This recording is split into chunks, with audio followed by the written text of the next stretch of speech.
Hi guys, good morning guys. నన్నైతే మా వాళ్ళు మడి కోసేసిండారు. వర్షం పడతానే ఉంది, చినుకులు అయినా కూడా మడి కోసేసిండారు. ఇది వచ్చేసి సామి ఏహండేది, వరి సామి మొత్తం ఏహండేది. నిన్న ఫుల్గా వర్షం పడతానే ఉంది, అయినా కూడా మా వాళ్ళు కోసినారు. కోసి నీట్గా తడవకుండా అయితే దాన్ని బదిరించి పెట్టినారు. ఈ రోజున వర్షం లేకుండా పోయింది అంటే ట్రాక్టర్ రమ్మనేసి కొట్టే మిషన్ని కొట్టిపించాలా. నిన్నైతే ఈ కయ్యి మొత్తానికి కనిపిస్తుంది కదా, ఈ పొడుగు కయ్యి కోసిండేది.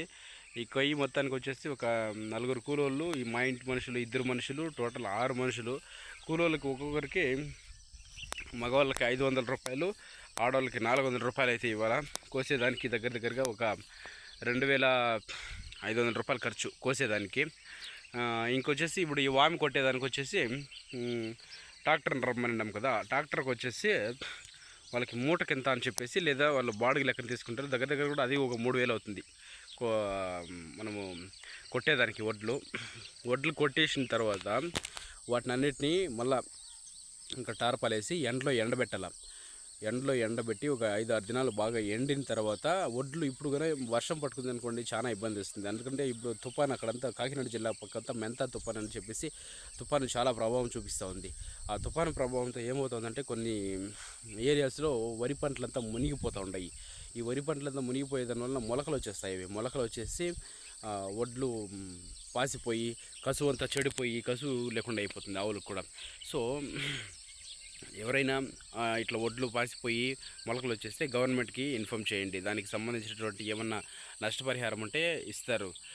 తర్వాత వచ్చేసి ఇప్పుడు ఈ టైంలో వడ్లు కోసే వాళ్ళకి ఒక సూచన ఏమంటే, వర్షం చూసుకొని కోయండి. ఒకవేళ పంట మునిగిపోయే సిచ్యువేషన్ ఏదైనా ఉంది అంటే పైన కంకులు మాత్రం కోసుకోండి. వర్షం చూసుకొని కోసుకోండి. మీరు ఇప్పుడు మేము కోసి పెట్టేసినాము, ఇప్పుడు ఇక్కడ జల్లులు రాలుతుంది. పెద్ద వాన కాదు, చిన్న వాన కాదు, జల్లులు రాలుతుంది. ఈ జల్లులు కూడా వడ్లు తడిసిపోయేటటువంటి అవకాశం అయితే చాలా ఉంది. సో వడ్లు తడిసిపోయినాయంటే మళ్ళీ ముగ్గిపోయినాయంటే ఒకతర చెడిపోతుంది వడ్డు. దాన్ని బాగా ఎండబెట్టి మళ్ళీ నీట్గా చేయాలి. అది పక్వానికి వచ్చే వరకు మనం ఏం చేయలేము, ఆ టైప్ అయిపోతుంది. సో అందుకోసం వచ్చేసి వర్షం చూసుకొని కోయండి. ఇంకొచ్చేసి దాదాపు వరి నాటినప్పటి నుంచి ఖర్చులు కన్నా చూసుకున్నట్లయితే వరి చేను దున్నడానికి వచ్చేసి 3 సార్లు ట్రాక్టరు కట్టర్ వేయడం జరిగింది. దానికి ఒక 2000 అయింటుంది. ఆకు కొట్టేటప్పుడు కూలోళ్ళు దానికి ఒక 2000 అయింటుంది, 4000. వడ్లు విత్తనాలు నార తెచ్చేదానికి ఒక 1000 రూపాయలు అయింటుంది. దానికి ఒక 5000 అయింటుంది. టోటల్ 5000 అయింది. నాటేదానికి కూలోళ్ళు అదొక 3000 అయింటుంది. ఈ విధంగా మళ్ళీ కలుపు తీయడానికి, మళ్ళీ మందులు కొట్టడానికి, మళ్ళీ ఇప్పుడు కోసేదానికి, మళ్ళీ ఇప్పుడు మిషన్ కొట్టేదానికి, ఈ విధంగా లెక్క వేసుకుంటే ఒక 15000 వస్తుంది ఖర్చు మొత్తం. ఇప్పుడు అది మన సొంత భూమిలో ఉండి, అది ఎవరైనా కౌలుకు తీసుకొని వేరే వాళ్ళ భూముల్లో చేసేటట్లుంటే వాళ్ళకి ఇప్పుడు వాళ్ళు చేసిన పంటలో సగం ఎత్తుకోవాలి. 15000 రూపాయలు ఖర్చు. అంటే వడ్లు క్వింటాలు దగ్గర 3500, 3300, 3500 వరకు కూడా ఉంటాయి క్వాలిటీవి పాత వడ్లు. 3500 వేసుకునే కూడా ఒక 15000 రూపాయలకు వచ్చేసి ఒక 5 క్వింటాలు వస్తాయి అనుకుందాం. 5 క్వింటాలు. ఇప్పుడు ఈ వడ్లంతా చేరి ఎన్ని క్వింటాలు వస్తాయి నాకు తెలియదు. ఇప్పుడు మనము పండించిన దానికి అదే డబ్బులు పెట్టి కొనింటే కూడా 5-6 క్వింటాలు వచ్చి ఉంటాయి. సో చేయొచ్చు మనం. డబ్బులకి వడ్లు కొనుక్కొని తినచ్చు. కానీ ఎందుకు ఉండరు రైతు? చేయాలనేటువంటి ఒక ఆసక్తి. చేయలేదంటే అతనికి మనసు పొందదు, మన భూమి ఖాళీగా ఉంది అని చెప్పి. సో అది రైతు యొక్క ఫీలింగ్. రైతు ఎప్పుడు కూడా ఖాళీగా ఉండడు. ఇప్పుడు రైతు కూడా డబ్బులకి కొని ఈ పట్టణ అయితే తినచ్చు. ఎందుకు తినలేరంటే వాళ్ళు చేయాలి. వాళ్ళు చేస్తే నెక్స్ట్ మిగతా వాళ్ళకి తిండి. అదే రైతు యొక్క గొప్ప ఆలోచన.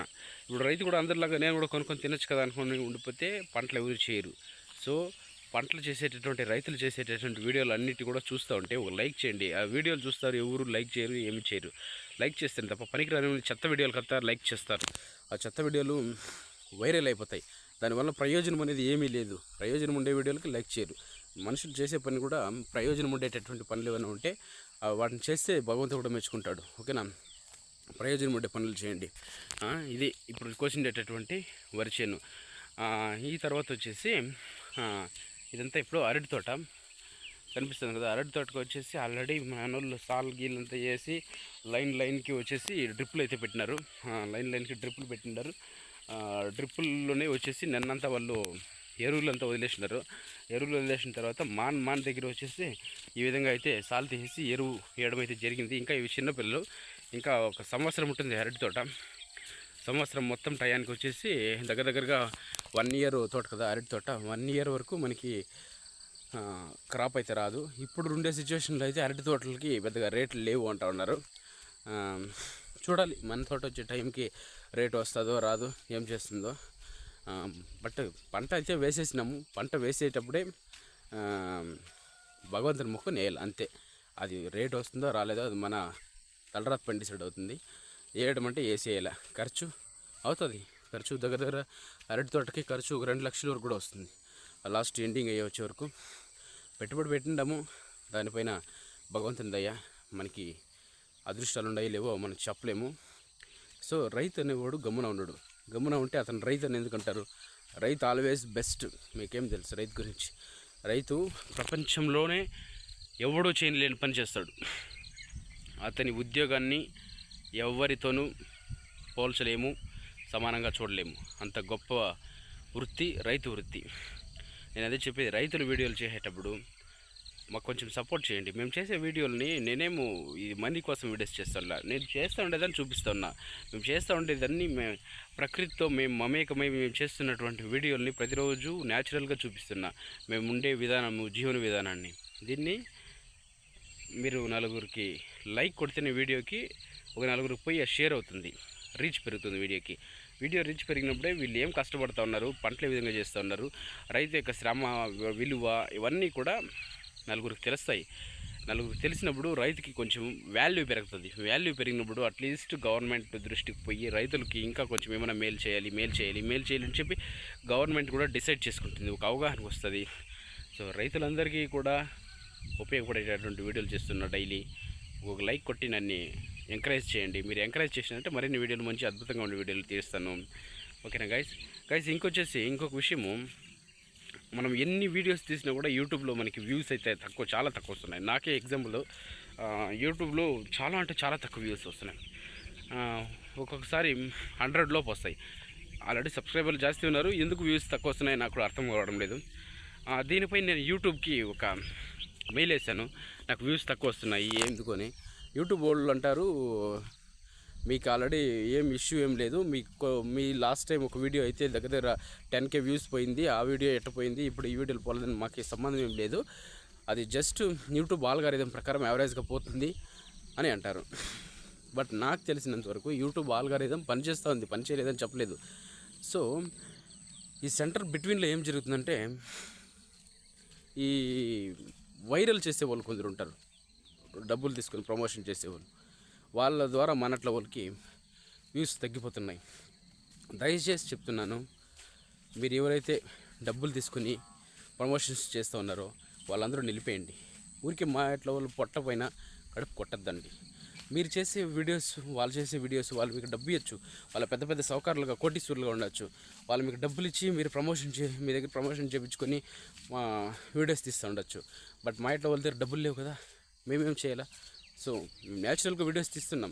వీడియోస్ తీసేటప్పుడు మమ్మల్ని అభినందించాలంటే అట్లీస్ట్ ఒక లైక్ కొట్టి ఎంకరేజ్ చేస్తే కొంచెమన్నా ఇది ఉంటుంది. బట్ మీరు డబ్బులు తీసుకుని ప్రమోషన్ చేయడం వల్ల మా ఇట్లా వాళ్ళని అనగదొక్కేస్తూ ఉంటారు. ఇది మంచి పద్ధతి కాదు. డబ్బులు తీసుకొని ప్రమోషన్స్ చేసే వాళ్ళందరూ కూడా దయచేసి మానుకోండి, ఆ విధంగా చేయొద్దు. చిన్న క్రియేటర్స్ అందరూ కూడా చాలా నష్టపోతున్నారు, క్రియేటివిటీని అనగదొక్కేస్తున్నారు అని చెప్పొచ్చు. మీరు కూడా క్రియేటర్లే, మీకు నేను చెప్పేది చాలా బాగా అర్థమవుతుంది అనుకుంటా. క్రియేటివిటీని అనగదొక్కే పనులు అయితే చేయొద్దండి దయచేసి. అలాంటి పనులు చేస్తున్న వాళ్ళు నిలిపేయండి. చాలామంది ఎంతోమంది యూట్యూబర్స్, చిన్న యూట్యూబర్స్ మంచి వీడియోస్ తీస్తున్నారు. వాళ్ళ వీడియోస్ అయితే అస్సలు కూడా గ్రోత్ అవ్వడం లేదు. వాళ్ళు వీడియోస్ చేయడం వల్ల ఏమవుతుందంటే వాళ్ళ కాంపిటీషన్ ఎక్కువైపోతుంది. ఈ నడుము యూట్యూబ్లో కాంపిటీషన్ ఎక్కువ అవని, బట్ ఆ కాంపిటీషన్ హెల్తీగా ఉండాలి. హెల్తీగా కాంపిటీషన్ ఉంటే ఓకే. మనీ ఇచ్చి మరీ ప్రమోషన్స్ చేసుకొని వెళ్తూ ఉంటే ఉన్నోడు లేనోడు వేరేనే ఉంటారు, ఎప్పటికీ సమానం కారు. సో దాన్ని దయచేసి అర్థం చేసుకోండి. పేదవాళ్ళ దగ్గర కూడా మంచి టాలెంట్ ఉంది, వాళ్ళని కూడా ముందరకు పోనిద్దాము, వాళ్ళని కూడా ఎదగనిద్దాము. ఆ విధంగా వ్యూస్ రాకపోవడానికి కారణాలు ఇవేనండి, ఇంకేం లేదు. మన ఆల్గారిథం పనిచేస్తుంది యూట్యూబ్లో అనేది అదంతా తప్పు. ఆల్గారిథం కొన్ని చోట్ల మాత్రమే పనిచేస్తుంది, 1-2 సార్లు. మిగతా 99% వచ్చేసి యూట్యూబ్లో ఈ తర డబ్బులు తీసుకొని ప్రమోషన్స్ చేస్తూ ఉన్నారు కదా, వాళ్ళ ద్వారానే కొన్ని ఫేక్ వెబ్సైట్లు ఉన్నాయి. ఫేక్ వెబ్సైట్ల వల్లనే ఈ యొక్క ఇష్యూ అంతా జరుగుతుంది. మనట్లో వాళ్ళకి వ్యూస్ రాకుండా పోతున్నాయి. సో వ్యూస్ రాకపోవడానికి మెయిన్ ప్రధాన కారణం వచ్చేసి ఇదే, ఇంకేం లేదు. ఓకేనా, ఇప్పటికైనా మారుతారని అనుకుంటున్నాను. లేకుంటే మీకు అందరి గురించి అన్వేష్ బ్రదర్కి చెప్పాల్సి వస్తుంది. దయచేసి మానుకోండి. ఓకేనా, బాయ్.